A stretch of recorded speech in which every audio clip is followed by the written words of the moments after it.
అప్పుడిన్నా అర్థం కాలేదా?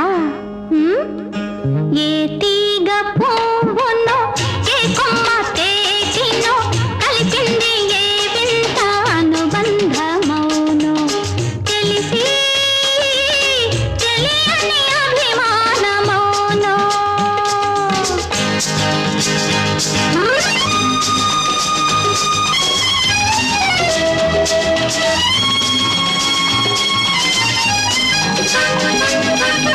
మనసు మోగది మాటలు రానిది మమత ఒకటి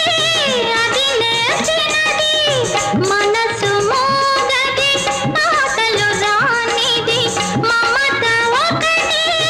అది నేర్చినది అప్పుడియా పెద్ద అర్థమైనట్టు